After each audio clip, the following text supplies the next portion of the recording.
ஸ்ரீ கல்கி அகத்தீசாய நமோ நமக.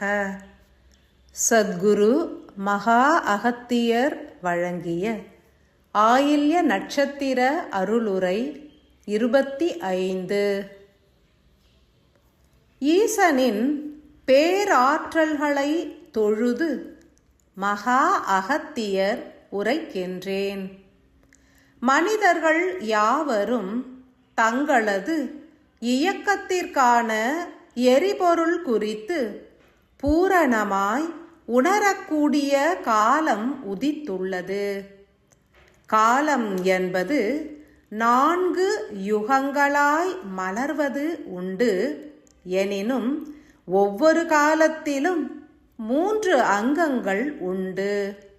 துவக்க காலம், மத்திய காலம் மற்றும் எல்லை காலம் என்றே 3 அங்கங்கள் உண்டு. ஒரு யுகத்தின் துவக்க காலமானது வசந்த காலமாய் திகழ்ந்திடும். மத்திய காலமோ கோடை காலமாய் திகழ்ந்திடும். எல்லை காலமோ பனி காலமாக திகழ்ந்திடும். ஏனெனில் பருவ மாற்றங்கள் என்பது நிகழ்ந்து கொண்டே இருக்கும். அதற்கான மூல காரணமோ இயக்கம் என்பதாகும். ஒவ்வொரு அணுக்களும் இயங்குவதினால் மாத்திரமே மாற்றங்கள் உருவாகிக் கொண்டே இருக்கின்றன. நட்சத்திரங்கள் எனப்படும் விண்மீன்களும் அவ்விதமே மாறுபட்ட இயக்கத்தினை ஏற்கின்றது. கோள்களும் சுழல்கின்றன. சூரியனும் அணுக்களின் சேர்க்கை மற்றும் வெடிப்பின் மூலம் பெரும் இயக்கத்தினை ஏற்கின்றது. அன்பான மானுடர்கள், மாபெரும் இயக்கத்தினை குறித்து சிந்தித்து அறிய வேண்டும். இப்பிரபஞ்சத்தில் கோள்கள் மற்றும் அனைத்து வித அணுக்களின் இயக்கத்தினை பிரதிபலிக்கும் உன்னத கருவியே மானுட ஆன்மாவாகும். எனில் தங்களது தேகம் மற்றும் உயிர் குறித்து சிந்தித்து அறிகையில் அனைவரும் ஓர் சத்தியத்தினை உணர வேண்டும். மானுட பிறவி என்பதே இப்பிரபஞ்ச இயக்கத்தினை வெளிப்படுத்துகின்ற ஓர் உன்னத பிரதிபிம்பமாகும். தன்னை உணர்வதே அனைத்திற்குமான தீர்வாகும். கலியுகத்தின் எல்லை காலத்தினில் வாழ்கின்ற காரணத்தினால் பனி சூழ்ந்த நிலை சித்திக்கின்றது. மானுட மனம் என்பது தெளிவற்று இயங்குவதற்கான காரணம் மாயை எனும் பனித்திரையாகும். சூரிய ஒளியினை காணாத தருணத்தில் இருள் சூழ்வது போன்று கலியுக எல்லையில் மனிதர்களினால் எதனையும் தெளிவாய் உணர்ந்திட இயல்வதில்லை. பலரும் இறைவனை பல்வேறு ரூபங்களில் உணர்கின்றனர். அதனை அவ்விதமே பிறருக்கும் பகிர்கின்றனர். அதனையே சத்தியம் என்று ஏற்பதினால் பல மனிதர்கள் தங்களால் உணர இயலாத நிலையில் குழப்பமடைகின்றனர். சத்குருவாய் நிலைத்து பல மானுட ஆன்மாக்களுக்கு ஓர் சத்தியத்தினை இத்தருணத்தில் யாம் வெளிப்படுத்த முனைகின்றோம். ஓர் மேக கூட்டமானது விலகினால் சூரியன் விழிகளுக்கு புலப்படும். மீண்டும் ஓர் மேகக்கூட்டமானது தோன்றினால் சூரியனை காண இயலாது. எனினும் மேக கூட்டங்களை கடந்து விண்ணிலே நிலைத்துவிட்டால் சூரியனை தெளிவாய் எத்தருணத்திலும் தரிசிக்கலாம். இதன் தாத்பரியத்தினை உணருங்கள். மானுட உடல், மனம், உயிர் மற்றும் ஆன்மா ஆகியவை அனைத்தும் ஒன்றெனத் திரிந்து ஒற்றை ஸ்வரூப நிலையினை ஏற்றால் மாத்திரமே உங்களுக்கு இறை குறித்த பூரண தெளிவு பிறக்கும். பலர் உரைப்பதனை செவிமடுத்து இறைவனை உணர்ந்துவிட இயலாது. சுயம் உணர்தலே உத்தமமாகும். வாழ்கின்ற காலம், வாழ்கின்ற பிரதேசம், வாழ்கின்ற சமூக சூழல் மற்றும் ஏற்றுள்ள தேகம் போன்ற அனைத்தும் ஒரு மானுடரின் நிலையினை தீர்மானிக்கின்றது.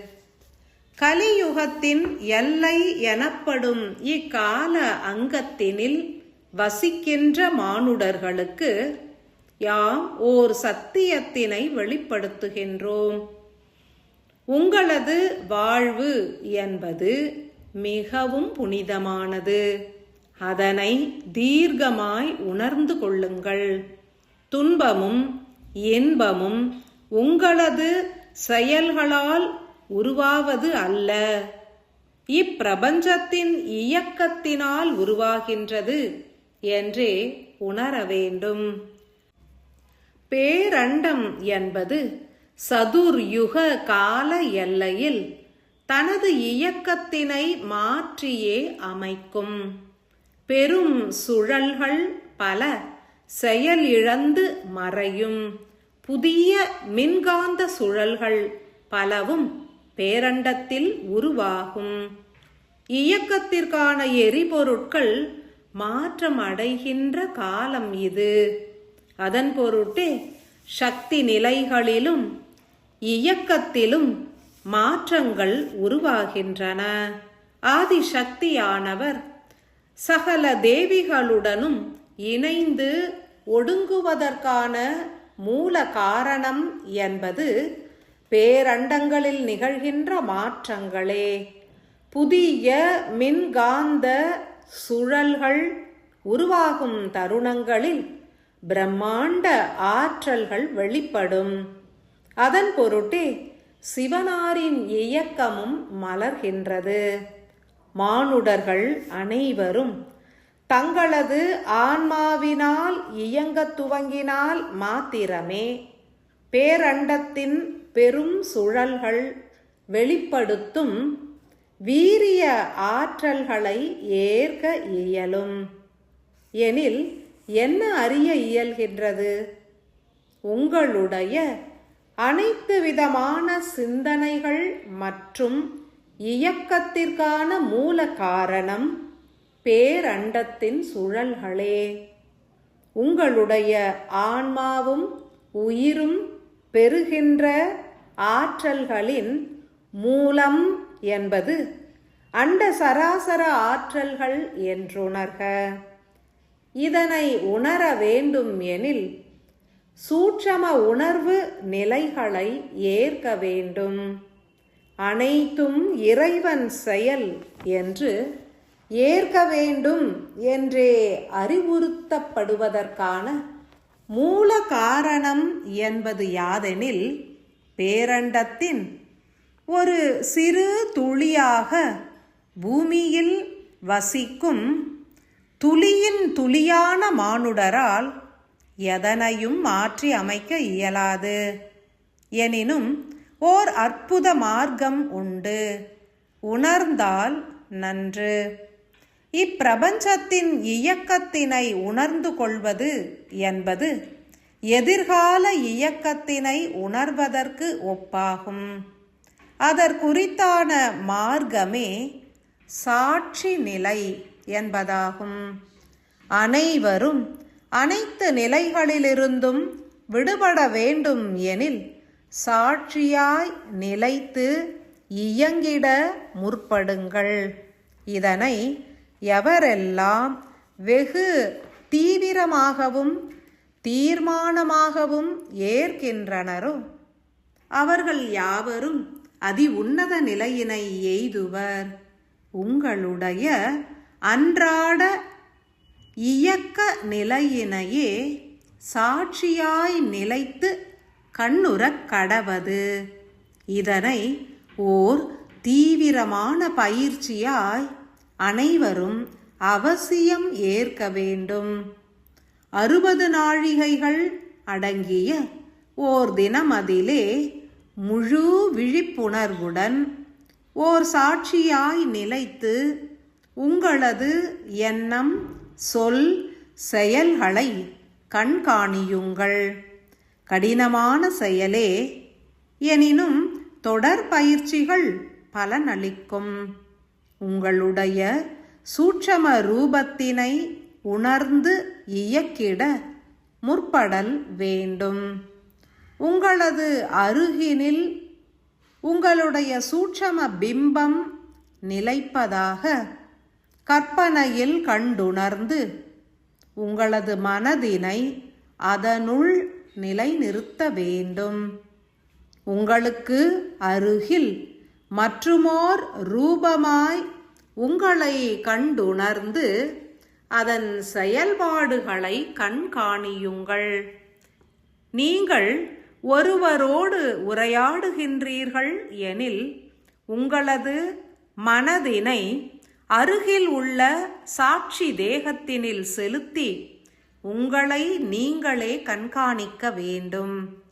எத்தகைய வார்த்தைகளை உதிர்க்கின்றீர்கள் என்று தொடர் செயலாய் கண்காணித்தால் சத்தியம் உணரலாம். ஏனெனில் பிற மனிதர்கள் உணர்ந்து ஏற்காது நிலைத்திருக்கையில் உங்களுடைய வாய்மொழியின் மூலம் உயிரின் ஆற்றல்கள் விரயமாவதனை உணரலாம். பிறருக்கு பலன் தராத பல சொற்களை அனுதினமும் உரைத்து கொண்டே இருப்பதனையும், கோபதாப உணர்வுகளோடு பல சொற்கள் வெளிப்படுவதனையும் உணரலாம். பல தருணங்களில் காரணமற்று பற்பல குழப்ப நிலைகள் உருவாவதனையும் உணர்ந்திடலாம். உங்களது உடலிலிருந்து பிரிந்து தனித்து நின்று உங்களது அனைத்து செயல்களையும் அவசியம் கண்காணியுங்கள். தொடர் பயிற்சி ஏற்றால் மாத்திரமே சாத்தியமாகும். உங்களது உயிராற்றல் என்பது பல்வேறு குழப்ப சிந்தனைகளின் மூலம் எவ்விதம் விரயமாகின்றது என்பதனை உணர்ந்து கொண்டால் மாத்திரமே நடப்பது அனைத்தும் இறைவன் செயல் என்றே உணர்ந்து ஏற்க இயலும். சத்தியம் என்பதே அனைத்தும் இறையின் செயல் என்பதாகும்.